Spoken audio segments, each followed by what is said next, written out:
All right, so today I have two pairs of sneakers. I wanted to show you guys by request. Some people have been asking to see a review on these.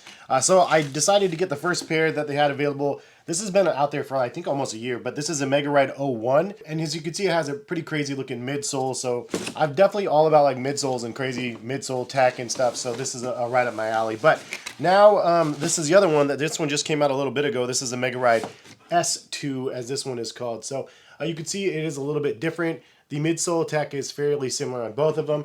They also do have another Megaride version that has like a full length like midsole. I only opted to get these ones. If you guys want to see a comparison to the other version, like just let me know and I can try to get a pair of them. These are pretty interesting looking models though, and definitely have like an early 2000s vibe going on because they actually did originally come out in the early 2000s. I believe it was a handful of years after the Nike Shocks. It feels like Adidas kind of took the Nike Shock like approach and then created like their own crazy midsole on them. And so this version, the 01, was a play on kind of that and like a little bit of the old, but like a little bit of the new as well. But I do like the overall look of this model. It is pretty crazy. The tech is a bit dated as we already know, but you know, if you want like the futuristic crazy stuff, Adidas has a lot of that with the Light Strike Pros.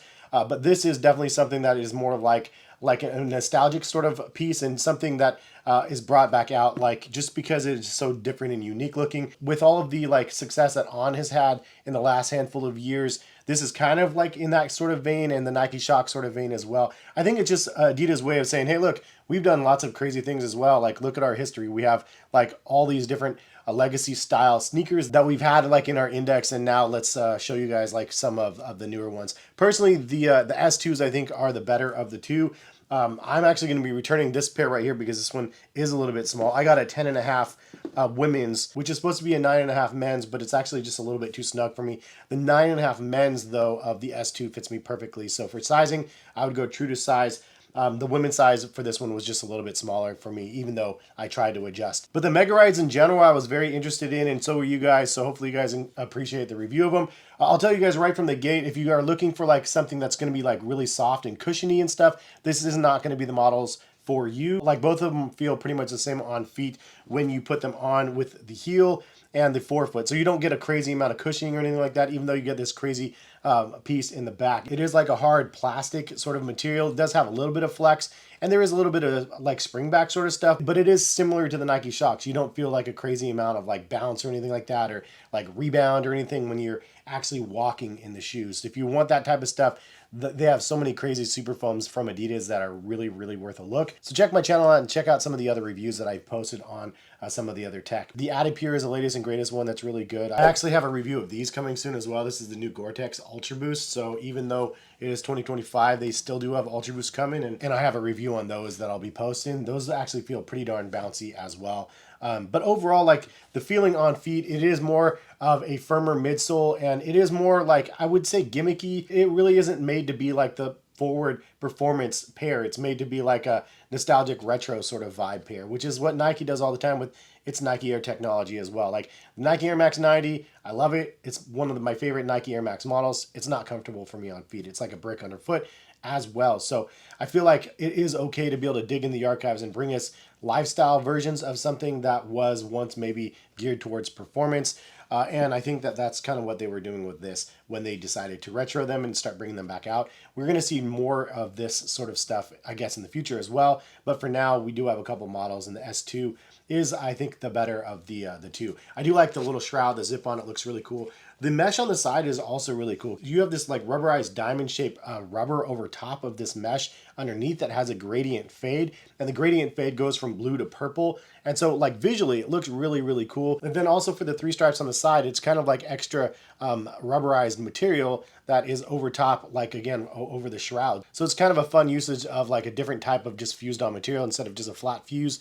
It has a nice little design element to it. Now you do have like a more smooth like fused layer around the toe guard of the shoe, and then also up through the zipper and even around this Megaride midsole. So you have a lot of extra fused layers on there. You also have an interesting use of like a patent leather sort of vibe here. It feels like a fake leather, but still it's a patent material, like shiny here around the heel of the shoe, and then also on the tongue of the shoe as well. Now the shoe is actually semi-gusseted, which is kind of nice, meaning that it is attached halfway down. So the placement of the tongue is pretty nice. And you can wear these with the zipper down or the zipper up if you want to have it a little bit more cinched. It is fairly narrow in the heel. It's not super wide, but it's not like so narrow that it feels like wobbly or anything like that. But I do wish it was just a tad bit wider. There's definitely a good amount of traction on the outsole as well. And there are lots of gaps in this midsole as well as on the bottom of the shoe. On the side, you do get the branding. It does say Megaride S2, so kind of nice that they actually call out some sort of branding there. But overall, I think the look of this one looks pretty crazy in comparison to this one. Now the O1s kind of remind me of the Shox R4s. Like the R4 is the original running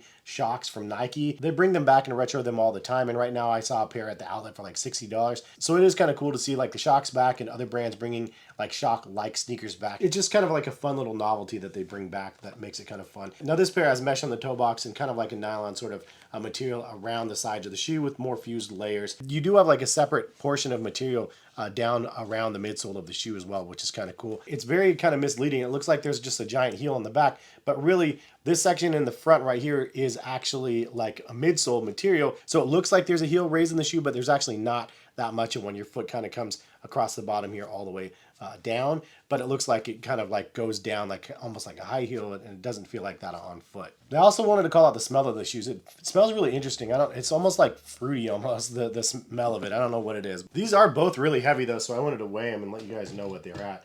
I mean, you're looking at 14.2 ounces, which is pretty darn heavy. And then we have 14.6 for the S2. So this is definitely not a light shoe, but it is what it is. I mean, we kind of expect it with this type of a midsole. Now, a little information about the S2s. They actually retail at $160. And again, in my opinion, fit is true to size. It says 2000s inspired shoes with a design that's all about the details. A fusion of past and present, these Adidas shoes connect with archival styles and bring them into the now. The mesh upper is combined with a molded rubber cage, while the patent leather heel patch adds a touch of luxury to the back. A zipper closure sits on the laces, giving you multiple ways to customize your fit. And people give these pretty decent reviews, 4.5 out of 5 stars, so people like these. I also really just dig the color. I think they look great. Now the adidas Megaride O1s actually cost $140, but I've seen them as low as like $70 or $80 on sale, so you can get these ones on sale if you're interested in the style. So after having both of these two models, I would say that the S2 is my favorite, primarily because this is the one that fits me. If this one fit me a little bit better, I would actually like that one as well, just because again, it reminds me of just a retro runner without like a crazy futuristic different look. If you want different kind of out of the ordinary, this is definitely one where you're gonna like stand out when you're wearing this one, just because it's so crazy looking. But is it comfortable? Is it worth buying?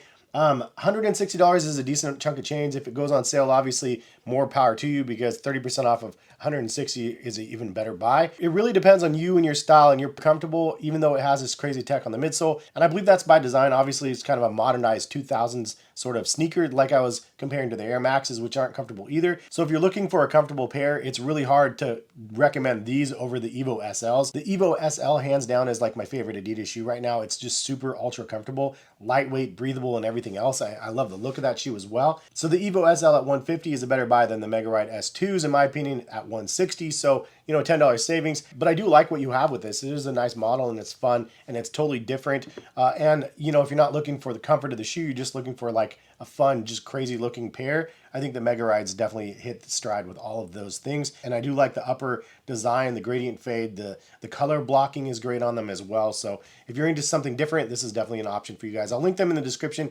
If you guys are interested in buying them, take you directly over to Adidas. Supports the channel when you guys do that. I'll also link over the Evo SLs if you guys are interested in buying those. But check out my video reviews on those if you guys are curious, because I posted a lot of videos on the Evo SL. It's such a great shoe for 2025. But hopefully you guys enjoyed the quick look. Thank you guys for recommending me checking them out. And if you guys are new to the channel, hit the subscribe button. Hopefully you guys have a good rest of the day, and hopefully see you back on the channel for some more content. All right, peace guys.